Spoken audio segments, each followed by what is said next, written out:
Hey everybody, it's Kerry with the week ahead look for March 22nd through the 28th. Today is the 21st of March, and we've just had our spring equinox, so welcome to spring. This is actually the chart for today, moon in Aries. So it really does feel like a new start with the spring season and with moon going into the first sign of the zodiac. So all of that. So what we have behind us is the Mercury went direct a couple days ago, on the 20th, on Friday. So Mercury direct, and then prior to that, Jupiter went direct on the 10th of March. So we're kind of out of our retrograde season. It does feel like we're springing ahead and looking forward. So definitely nature wants to. I mean, I'm seeing things sprouting here. We have extremely, actually scary warm temperatures here in up the mountains of Colorado where I live. Sandals are already out, and we're all actually a little bit disturbed by how warm it is here. But I'm seeing butterflies and birds and spring and nature wants us to keep doing things, even though the Mercury Rahu energy is still quite dynamic. Yes, Mercury is direct, but it's right there with Rahu. You can see the degrees. 14 degrees something for both of them. So what we have going ahead is Mars is heading out of Aquarius. This week we have a Sun applying up to Saturn conjunction. That happens every year. The Sun's going to pass by Saturn every year, and this is the week for that. So I always point that out in my monthly forecasts for all these years. But this is the week. Saturn is an enemy to the Sun. They're considered to be enemies, even though they're related. Sun is actually the father of Saturn in Vedic stories. I have a little podcast about that. I'll link that up if you want to hear that story. So there's a lot of friction when we have the Sun-Saturn conjunction, which is also a combustion of Saturn.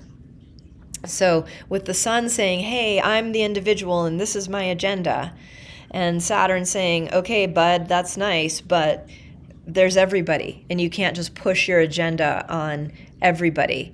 It reminds me a lot of, in a way, how the United States is acting with this war in Iran. And like one guy decided we're going to do this, and now the rest of the world's a criminal for not helping. I mean, not funny. But anyway, that's very Sun-Saturn combustion energy. So let's see what happens this week. Venus is reaching its point of exaltation this week. So Venus is the sense of connection and relationship. So you and I are having this relationship through YouTube. We all have a relationship with our own governments. That's politics, right? So Venus has a big umbrella of how we as humans connect. Venus is considered exalted in Pisces. That's really good. That means when a planet's exalted, it can really do its job. So Venus says, hey, I have empathy. If you're hurting, I'm hurting. So with Sun and Venus surrounding Saturn in Pisces right now, it just seems like a very pivotal week. Venus reaches exaltation at 27 degrees Pisces. And then just after that, it's going to be pushing into Aries. So it really feels like we're having an emergent week. We're finishing business. Things are not clean. Things are not ordered. We still have the chaos. And even though Mercury is direct now, that being with Rahu feels very disordered and chaotic. So that's continuing through this week. Jupiter being direct and aspecting that trio in Aquarius seems helpful. Jupiter being direct, we've had a lot of, at least here in the US, that's where my attention is, a lot of court cases holding. The courts are doing their job. I think that's a lot to do with Jupiter being direct. So that's kind of the overview of what is going on. And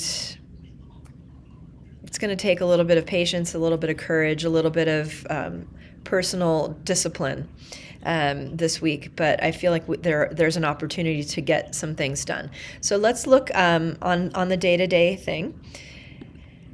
And we are, oh my gosh, this is Sunday. Okay, so I did it. I got there. So this is Sunday the 22nd. I always think of Sunday being the first day of the week. And the moon is still in Aries on this day, and specifically in Bharani Nakshatra. I'm looking at the Tithi, which is the phase of the moon, just real quick. Tithi is, we have 27 nakshatras. Those are the lunar mansions. They overlay the signs of the zodiac. So 27 of them. The moon is moving roughly through one of them per day. And then we also have the Tithis. The Tithis show us the portion of space that the moon and sun are either moving away from each other or toward each other. The steps of the moon away from and toward the sun each month. So there's actually 30 Tithis, 27 nakshatras. So they don't always line up. So what I've been doing the last few weeks is looking at the Tithi and nakshatra, which sometimes change during the day too. And I'm intuitively coming up with keywords for each day. So that's how I'm getting the keywords, is through my own assessment and intuition without going too much into the details of what Tithi are we in and etc. Anyway, so Bharani Nakshatra is for Sunday, the 22nd. And we have a waxing moon this week. And this is the week where the moon is really only visiting with Jupiter. And there are not a lot of aspects to the moon, except for when it goes through Taurus, Saturn gets it. And when it gets to Jupiter, Rahu gets it. So, but there's some space. It feels like space and calm a little bit this week, maybe compared to the last couple weeks, although I still think it's going to be spicy. So our words for Sunday are transformative push. Things have to change. How do we get them to change? We have to do them. We have to create a way forward.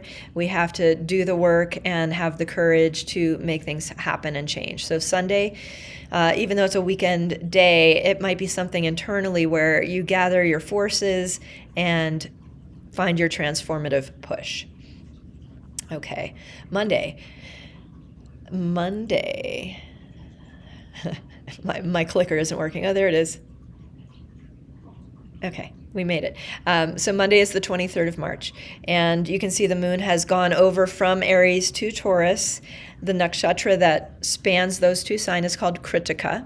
It's kind of an intense nakshatra. It's good for cutting things. The symbol is a razor or a blade. Anyway, that on Monday, the moon will move from Kritika, where it's exalted, into Rohini, which is also a good nakshatra for the moon. So Monday kind of looks good. Also, this is the day where Venus gets exalted. So my words for Monday are brilliant cleansing. Inspired by Venus. Venus is inspiring and cleansing. It rules the water element. The moon also has a watery feeling.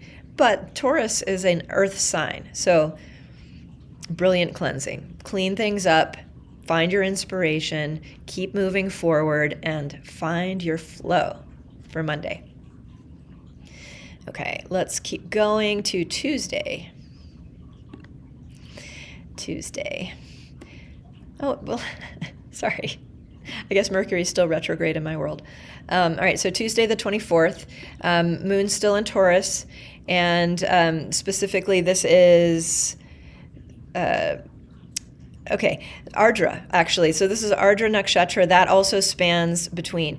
So Rohini kind of is contained in Tuesday. Rohini starts on Monday, and then we're starting the day in Rohini and then going to Mrigashira, actually. So Tuesday feels like dynamic and busy. But there's like a friendly feeling to this. So friendly pursuits is my keywords for friendly pursuits, in the sense of go after what you want and stay to your plan and keep your eyes on the prize, but be friendly to yourself, to other people, find connection. It may not be the day for just doing things harshly. Tuesday is Mars's day. Let's pay attention to Mars being still in the zone with Rahu and Mercury. So that's a little explosive. That's an amplified power and aggression energy. So Control yourself. Don't let Mars take you away from what you're trying to get done. So that's why I'm implanting the friendly idea into this Tuesday.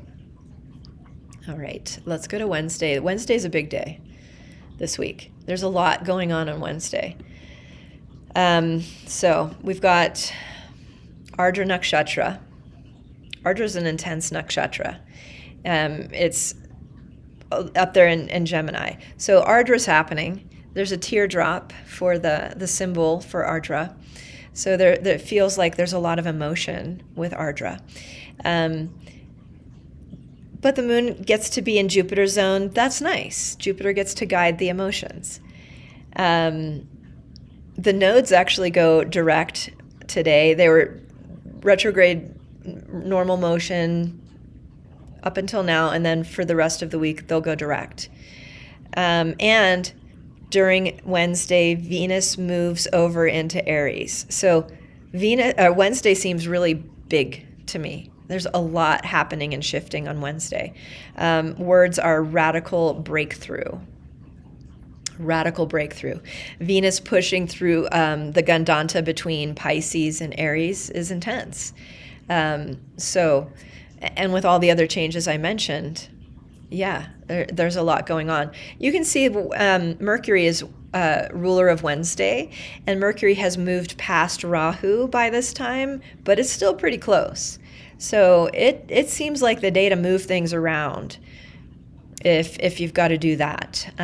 Maybe not the day for focused, detailed precision work, but for busting through, radical breakthrough, Wednesday. Okay, then we get to Thursday. And this is the day that the moon, you can look at the degrees of moon and Jupiter up there, 21 something each. So that's really auspicious. I love when the Jupiter and moon combination happens. And remember, we're having a waxing moon. It's getting brighter and brighter. Strong moon means strong feelings, strong emotions. So make it compassion, make it love. You can implant those intentions into your head. So Thursday, we've got the Punarvasu moon. That is also where Jupiter is. This is a really good nakshatra for both the moon and for Jupiter. The feeling of Punarvasu is mothering and fostering and creating. So generate growth is the keywords for Thursday. We've got Venus newly into Aries, and that's the very first nakshatra of the zodiac is where Venus will be for a few days, and that's called Ashwini. So generate growth. The other thing I'm going to mention, I don't always mention all these things, but I do pay attention to them. The combination of Punarvasu and Shukla Navami, which is the Tithi, the ninth day of the bright half, is known as Ram Navami. Ram is one of the devas in the Hindu pantheon. This is the birthday of Ram. So it's a very auspicious day, Thursday. If you're into that kind of thing, just know that is Ram Navami. I use the symbolism of Ram and Hanuman a lot when you talk to me one-on-one. And so let's pay attention to this very auspicious day on Thursday. Generate growth. Okay, then we've got to Friday, the 27th of March, and Moon has gone over into Cancer, which is its own sign. That's not bad. Again, we're getting a stronger and stronger moon as the week goes past. The moon is in Pushya on this morning, which is an auspicious nakshatra for almost anything. It almost removes flaws from any activity, except marriage. Don't get married on this Friday, particularly. No eloping. But almost everything else is really good under Pushya. And so the words for today are new ventures. We're generating growth, and now we're new venturing. We're moving forward. The world keeps moving even though we're not in control of it and it's chaotic. But we have our own personal agenda. We have to respond with joy and positivity as much as we can. And I think this is a good week for flipping the script on feeling fear and chaos seeping into everything. So reach out and try to find your positivity. All right, this is Saturday the 28th. Shukla Ekadashi, which Ekadashi is usually good for fasting and things like that. And this is Ashlesha Nakshatra, the last little bit of Cancer. The symbol for Ashlesha is serpent energy. It's kind of a intense, magical nakshatra. So my words for Saturday the 28th are potent restraint. So I'm not saying don't do anything, bar anything. I'm saying there's a lot of potent energy, and we express it using some restraint. So we're not exploding. March 28th is a big day here in the U.S. There are massive protests planned for March 28th. So however you feel, whatever side the aisle you are on, expect people in the streets everywhere, and maybe you're going to be one of them. And you don't have to freak out or be violent. Potent restraint, right? If you don't decide to go out in the streets, use Saturday to do something creative and forceful without destroying anything. So that's my take for the week. Again, I don't always share everything that goes through my head, although it might seem that way. But this week, for whatever reason, I was inspired to give you guys a mantra for the week. Sometimes when I am working with people one-on-one, they'll say, "Is there a mantra for me?" Sometimes I come up with English ones, and I'm pretty into Sanskrit. So my mantra I'm going to do this week is Om Namo Narayanaya. It's an 8-syllable mantra. Very transformative, very cleansing, very powerful, and very potent. Om Namo Narayanaya. So I leave you with that. Thank you so much for tuning in. Always appreciate your feedback, and I hope that you have a safe and sound week. Take care.